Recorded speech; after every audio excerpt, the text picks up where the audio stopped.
अस्सलाम वालेकुम नाजरीन, मैं हूं वकास अजीम और आप देख रहे हैं 24 न्यूज़ HD।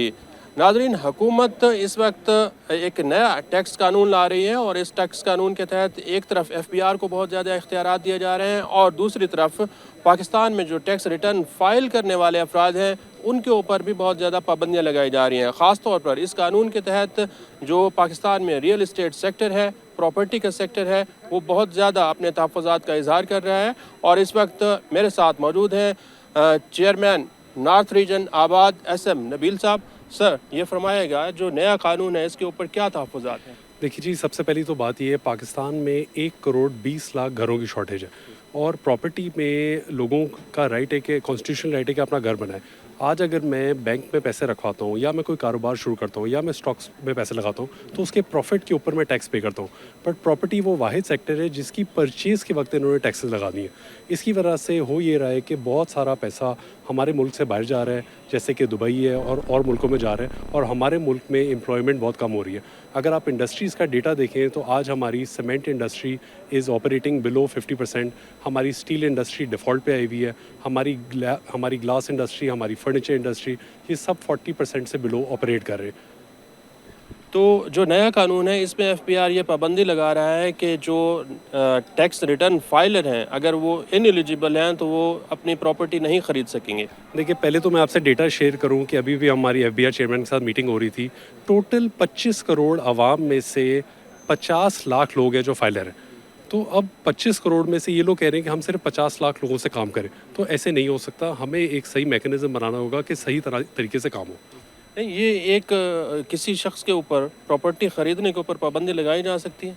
देखिए, अगर आप आज अपने बैंकिंग सेक्टर में भी देखें तो 30 ट्रिलियन रुपीस पड़े हुए हैं, जिसमें से 17 ट्रिलियन रुपीस नॉन फाइलर्स का है। तो पहले तो हमें ये करना चाहिए कि वो पैसे हम बाहर निकालें।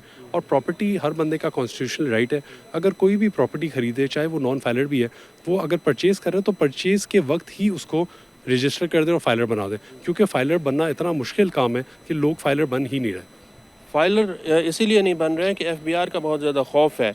तो अगर ये नए लोग नहीं अपनी प्रॉपर्टी ख़रीदेंगे तो इससे इन्वेस्टमेंट कितनी रुक सकती है? इसमें बहुत बड़ी इन्वेस्टमेंट रुक सकती है। ये real estate is a huge sector and majority industries इसके पीछे चलती हैं।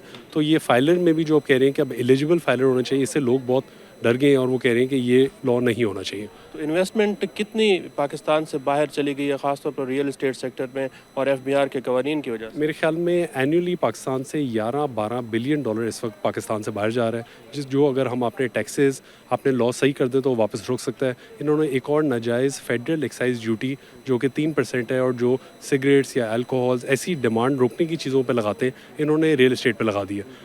तो हमें ये सारी चीज़ें चेंज करनी है कि लोग अपना हक जो है, अपना घर यहाँ बना सकें। तो पाकिस्तान में इन्वेस्टमेंट करना आसान है या दुबई, कनाडा और दूसरे मुल्कों में? देखिए, इस वक्त तो पाकिस्तान में अगर मैं आज नॉन फाइलर हूँ और मैं 10 करोड़ से ऊपर प्रॉपर्टी लेता हूँ तो मेरा परचेज़ पे 20% टैक्स है, सेल पे 10% टैक्स है, 3% FED है, ये हो गया 33। इसके ऊपर 15% कैपिटल गेन टैक्स है, उसके ऊपर सुपर टैक्स है।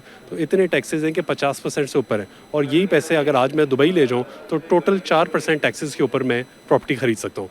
इस वजह से बहुत फ्लाइट ऑफ कैपिटल हमारे मुल्क से बाहर जा रहा है। ये जो नया कानून है इसमें आप लोग क्या प्रपोज कर रहे हैं कि इसको किस तरह आसान किया जाए? हम बड़ी सिंपल बात कर रहे हैं कि मैं अगर आज प्रॉपर्टी डेवलपर हूँ और आज कोई भी मेरे से एक मकान ख़रीदने आता है या बिल्डिंग में फ़्लैट ख़रीदने आता है, तो उसी वक्त जो रजिस्ट्रार है वो उसको फाइलर कर दें और वो उसको फाइलर डिक्लेयर कर दें।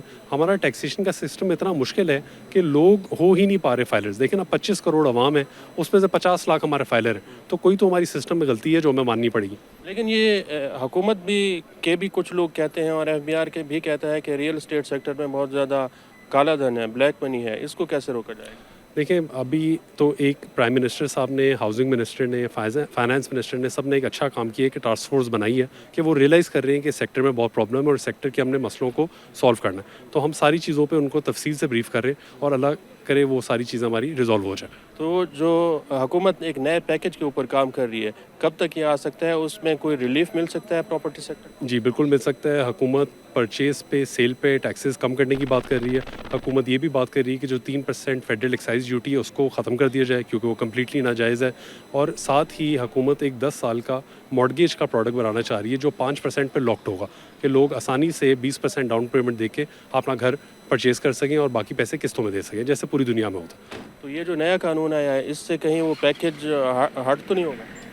नहीं, ऐसे नहीं होगा। जो ये जो नया कानून आया है इससे इससे कहीं वो पैकेज रुक तो नहीं जाएगा या इससे मुतासर तो नहीं होगा? इससे बिल्कुल वो पैकेज रुक जाएगा और हम अभी उनको ये ब्रीफ करके आए हैं कि जो नया कानून आया है ये एलिजिबल फाइलर वाला नहीं होना चाहिए। सबका राइट है कि उनका अपना घर हो और सबको अपना प्रॉपर्टी लेने से मना ना करें। Thank you so much. SM Nabeel साहब हमारे साथ मौजूद थे जो ये कह रहे हैं कि जो एफबीआर की जानिब से नया कानून आ रहा है इसके ऊपर नज़रसानी की जाए, वरना जो हुकूमत रियल एस्टेट सेक्टर को रिवाइव करने के लिए एक पैकेज ला रही है वो फिर बेसूद होगा।